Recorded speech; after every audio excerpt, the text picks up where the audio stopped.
뉴욕의 타임스퀘어 전광판이 꺼졌습니다. 항공편도 마비됐습니다. TV 방송이 중간에 끊겼고요. 업무용 컴퓨터가 파란 화면으로 바뀌었습니다. 어느 영화 속에 나온 장면이 아니고요. 지난 금요일부터 해외 각국에서 일어난 일입니다. 우리 언론들은 MS발 서비스 오류다 이렇게 표현들을 많이 했는데 정확하게는 MS발이 아니라 크라우드 스트라이크발 사고였습니다. 이 먹통 사태 왜 일어났을까요? 그리고 이로 인한 경제적인 손실은 얼마나 될까요? 이 부분은 염흥열 순천향대 정보보호학과 교수님과 함께 이야기 나눠보도록 하겠습니다. 교수님 나와 계십니까? 네, 안녕하세요. 반갑습니다. 네, 안녕하십니까 교수님. 오늘도 다양한 이야기 좀 여쭤보도록 하겠습니다. 지난 금요일부터 일어났던 이 IT 대란, 굉장히 문제가 심각했나 봐요. 비행기도 못 뜨고 방송이 중단되기도 하고 어떤 피해들이 좀 있었습니까? 네, 전 세계적으로 마이크로소프트 클라우드 서비스, 소위 애저를 이용하는 이 주요 항공사 그리고 이 공항, 방송사, 금융기관, 의료기관 등 이 부분을 망라해서 직접적인 타격을 받았습니다. 예. 대표적으로 미국의 유나이티드 항공, 독일 베를린 항공, 루프트한자 항공사, 호주 항공사, 에어프랑스 등의 이 장애가 발생했고요. 예. 정보 시스템의 장애가 발생했고요. 미국 응급 의료 시스템과 독일과 이스라엘의 의료 시스템에도 영향을 받았습니다. 영국도 마찬가지입니다. 항공은 그렇다 쳐도 의료까지 여파가 있었다. 굉장히 심각한 문제였는데 우리나라 쪽에는 피해가 없었습니까? 네, 우리나라는 상대적으로 피해가 작았다고 볼 수 있습니다. 우리나라는 소위 LCC라고 불리는 저비용 항공사 세 곳이 항공권 예약 발권 시스템의 장애로 해서 탑승권이 한때 수기로 발생됐고요. 국토부가 토요일 날 오후에 모두 정상으로 복구됐다고 발표했습니다. 예. 또한 온라인 게임사 두 곳도 게임 접속에 장애가 발생했습니다. 다만 우리나라는 참 다행인 게 공공기관과 정부기관은 이번 IT 장애로부터 전혀 영향을 받지 않았습니다. 그나마 좀 다행인 부분이라고 할 수가 있겠는데요. 저희가 일부에서 파리올림픽 관련된 이야기도 나눴는데 올림픽 쪽에도 좀 차질이 있었다고요? 네, 파리올림픽 조직위원회가 유니폼 배송과 관련된 시스템에 약간의 영향이 있다고 보고했고 티켓팅 시스템에는 영향이 없다고 밝혔습니다. 이에 따라서 이 비상 계획이 시행되고 있다고 봅니다. 예, 일단은 올림픽 쪽에 미치는 영향은 아주 제한적이었던 것 같습니다. 어쨌건 앞서도 말씀하신 것처럼 항공, 통신, 금융 가리지 않고 전 세계적으로 동시다발적으로 이 먹통이 생긴 건데 그런 피해 규모가 추산할 수 없을 만큼 어마어마할 것 같은데요. 어떻게 보십니까? 네, 맞습니다. 이 마이크로소프트 윈도우 기기 850만 대가 직접적인 타격을 받았습니다. 예. 이에 따라서 전 세계 공항, 항공사, 금융기관, 의료기관 등 산업 부분을 망라해서 영향을 받았습니다. 아직 전 세계 이 피해받은 기업의 IT 시스템의 장애 복구가 완전히 끝나지 않은 상태에서 정확한 손실 금액을 산출할 수는 없습니다. 그러나 손실 금액은 인터넷 도입 이래 가장 큰 금액이 될 것으로 예측되고 있습니다. 외국 주요 보험회사 관계자들은 수백억 달러, 우리 돈으로는 수십조 원에 이를 것으로 예측하고 현재 보험금 지급을 준비하고 있다고 합니다. 그러니까 역대 최대의 손실이 유력한 거고 그렇게 따지면은 역대 최악의 IT 사고라고도 볼 수 있겠는데요. 이번 IT 대란의 원인 한번 짚어보겠습니다. 구체적으로 어떤 게 문제였던 겁니까? 네, 이번 IT 대란은 사이버 공격, 소위 얘기해서 이 사이버 공격자들에 의한 공격에 기인하지 않습니다. 이번 대란의 원인은 사이버 보안 업체인 크라우드 스트라이크사의 잘못된 소프트웨어 보안 업데이트에 기인한 것입니다. 크라우드 스트라이크의 보안 제품인 팔콘 센서라는 실시간으로 보안 위협을 대응하는 보안 제품이 있는데요. 이 팔콘 센서의 잘못된 소프트웨어 업데이트가 이용기관의 컴퓨터 윈도우스 운영체제와 충돌이 발생했고요. 이로 인해서 소위 죽음의 블루스크린 현상이 초래됐습니다. 이 죽음의 블루스크린은 마이크로소프트의 윈도우 시스템에서 오류를 복구하지 못할 때 보여주는 화면입니다. 청취자 여러분도 가끔 한 번씩 경험한 화면일 겁니다. 보통은 통상적으로는 자동으로 복구되는데요. 이게 복구되지 않은 것입니다. 요약하면은요. 마이크로소프트 클라우드 서비스를 제공받기 위한 보안 협력회사의 보안 제품에 잘못된 소프트웨어 업데이트가 마이크로소프트 클라우드 서비스의 가용성을 훼손하는 상황이 되고 만 것입니다. 개인적으로 좀 이해가 안 되는 게 이렇게 보안 제품에 업데이트를 배포하면서 테스트 제대로 안 해본 건가 이런 의문이 들거든요.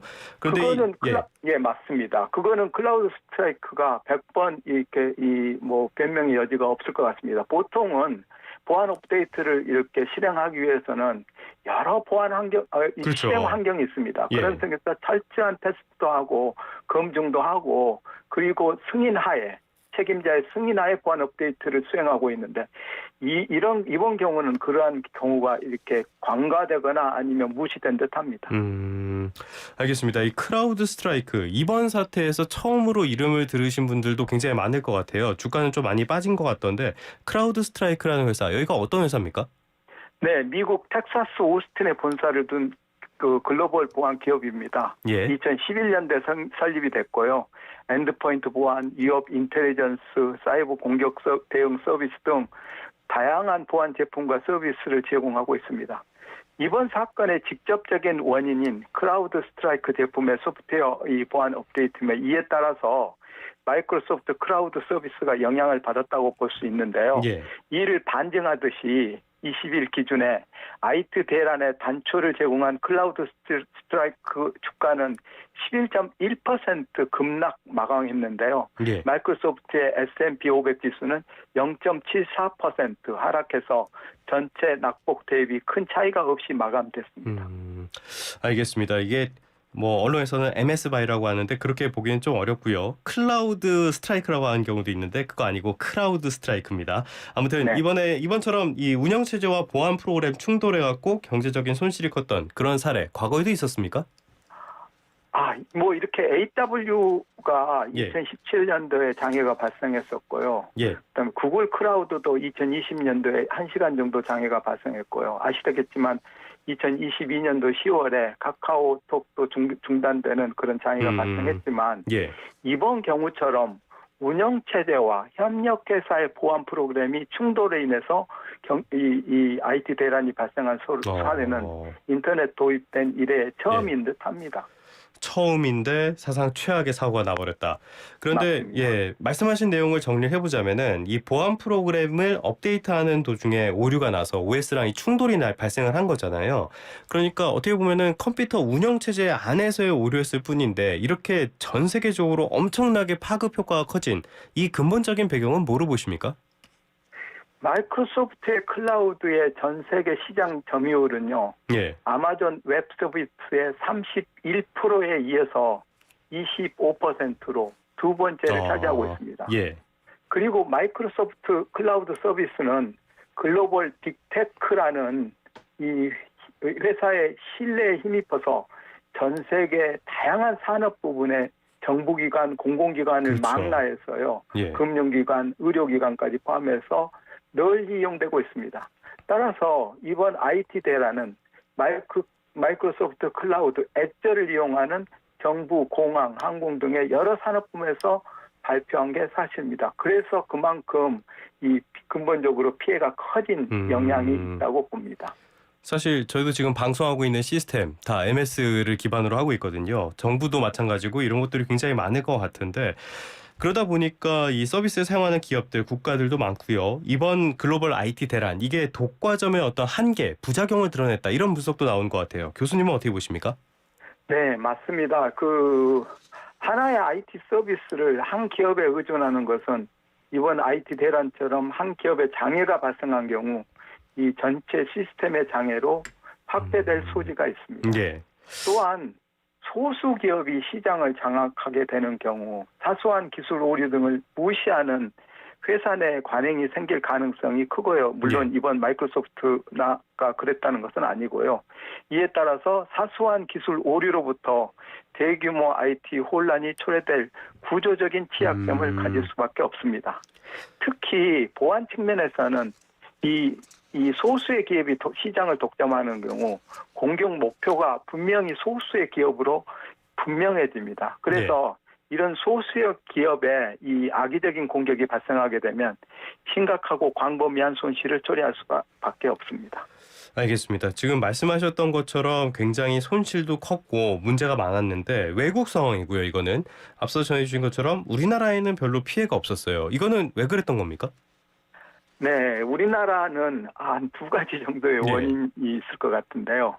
하나는 이 대개 이제 국적 항공사 등 공항 등이 자체 클라우드를 두고 이 외부 클라우드를 이용하지 않고요. 예. 자체 클라우드를 두고 이 IT 서비스를 제공하고 있습니다.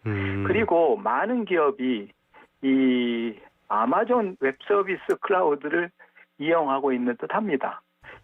그래서 구체적으로 보면요, 대한항공 등 주요 국적 항공사는 자체 클라우드를 두고 있어서 피해가 전혀 없었고요. 예. 또한 우리나라 대부분의 금융기관, 뭐 신한은행, 뭐 이런 금융기관도 자체 IDC를 통해서 클라우드 서비스를 제공하고 있어서 이번 대란에서 비껴갈 수 있었습니다. 예. 또한 우리나라 정부 및 공공기관은 우리나라 특유의 보안 정책인데요. 예. 망불리라는 보안 정책이 있어서 예. 그래서 이 정보 시스템을 이 조직의 내, 그러니까 조직 내에 구축해서 운영을 해야 됩니다. 그런데 이게 이제 이 외부의 클라우드를 이용하다 보면 외부에 이렇게 클라우드를 이용해야 되기 때문에 정보 시스템이 외부로 나가는 그래서 망분리의 정책에 어긋나는 그런 상황이 될 수밖에 없습니다. 그리고 또한 일부 영향을 받았던 저비용 항공사의 경우 크라우드 속 그 스트라이크사가 원인 진단이 굉장히 빨랐고요. 그다음에 장애 이 해소 대책에 대해서 분명히 이렇게 공개한 적이 있습니다. 예. 그 복구 조치를 취해서 대란이 상대적으로 커다란 피해 없이 비껴간 듯합니다. 알겠습니다. 이 항상 과도한 규제라는 평가가 있긴 했었는데 이번에는 그 덕을 본 것 같습니다. 맞습니다. 예. 네. 그 이번 피해를 복구하는데 굉장히 시간이 오래 걸릴 것으로 보고 있잖아요. 이렇게 피해 복구하는데 시스템 복구하는데 왜 이렇게 오래 걸린다는 겁니까? 네, 이번 IT 대란의 복구는 충돌이 엔드포인트, 그러니까는 예를 들어서 보면 공항에 가서 보면 있잖아요. 이 발권을 위한 단말기 컴퓨터가 있잖아요. 그렇죠. 거기에서 이 충돌이 발생했습니다. 그래서 문제 해결도 엔드포인트에 가서 자동으로 이렇게 수행하지 못하고 수동으로 이루어져야 됩니다. 직접 사람이 가서요? 예, 가서 직접 해야 됩니다. 예. 그래서 이 엔드포인트는 인터넷에 연결되어 있는 정보를 교환하는 물리적인 디바이스고요. 그래서 엔드포인트가 여러 지역적으로 분산되어 있거나 코로나 이후에 대부분의 기업들이 클라우드 등 IT 이 자원을 외주화하는 경향이 커졌습니다. 그래서 이제 대부분 기업들이 IT 요원을 이렇게 줄이는 그런 상황이 될 수 있습니다. 그래서 두 가지인데요. 엔드포인트가 분산되어 있는 경우 IT 요원이 직접 엔드포인트에 가서 복구를 수행해야 되는, 수동으로 복구를 수행해야 되는 그런 문제점이 있고요. 또 이 코로나 이후에 자체적인 IT 요원의 수를 줄인 경우는 복구를 위해서 외주 IT 요원을 추가적으로 확보해야 되는 필요성이 있습니다. 따라서 이런 점을 고려하면 경우에 따라서는 이 복구의 수주가 소요될 것으로 보여집니다. 그러니까 엔드포인트, 이 개별 시스템에 다 개별적으로 물리적으로 접근을 해야 되는 문제, 거기다가 이걸 할 사람이 부족한 문제 두 가지가 겹쳐 있다는 말씀이신 거죠? 맞습니다. 예. 그러면 이렇게 시스템을 복구하는 동안이 상당히 좀 보안이 취약할 수밖에 없는데 이럴 때 해킹 범죄 같은 거는 걱정 안 해도 될까요? 맞습니다. 이미 크라우드 스트라이크사도 이번 사건을 악용하는 피싱 사이트를 발견해서 공개했습니다. 벌써요? 예. 무려 한 30개 정도 되는데요. 해킹 범죄는 언제든지 발생 가능합니다. 만약에 이번 그 피싱 사이트가 이렇게를 이용해서 뭔가 이 서비스를 받았을 경우에는 또 추가적인 이 악성 행위에 또는 악성 코드에 감염될 가능성이 큽니다. 예를 들어서 외주한 IT 요원이 이 복구를 수행하는 경우에요. 악의적인 외주 IT 요원에 의해서 악성 코드가 시스템에 추가적으로 설치될 가능성이 있습니다. 그렇죠. 따라서 복구 과정에서 발생한 모든 다양한 위협을 식별하고 방지하는 조치도 이 이용기관에서 필요해 보입니다. 알겠습니다. 그런데 이렇게 사이버 대란이 일어났는데 이 와중에 비트코인 가격이 막 올라가는 모습들이 연출이 됐거든요. 이게 바로 좀 연결이 직관적으로 되지가 않는데 IT 대란 이후에 이 비트코인이라든지 코인 가격이 오른 이걸 어떻게 해석해야 됩니까? 비트코인의 탄생 배경이 기존의 중앙 집중적이면서도 정부 주도형의 경제 체제를 분산화된 방식으로 변경하고자 하는 것에 있습니다. 탈중앙화하자는 것입니다. 예. 이번 사태와 같이 IT 대란이 기존의 경제 체제에 부정적인 영향을 두면 당연히 탈중앙화된 체제인 비트코인 등의 가격, 가상자산 가격이 당연히 상승하게 된 것은 자연스러운 현상이라고 볼 수 있습니다. 다만 이번 비트코인 가격이 이번 대란과 연관도 되지만 가상자산의 친화적인 미국 트럼프 후보의 재선 가능성이 큰 점도 고려된 듯합니다. 이 부분을 한번 좀 추가적으로 긴밀하게 살펴볼 필요성이 있다고 생각합니다.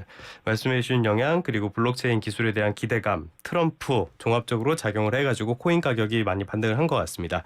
지금까지 염흥열 순천향대 정보보학과 교수님과 함께 이번 사태에 대한 원인 그리고 전망 같은 것들 짚어봤습니다. 교수님 오늘 말씀 고맙습니다. 네, 감사합니다.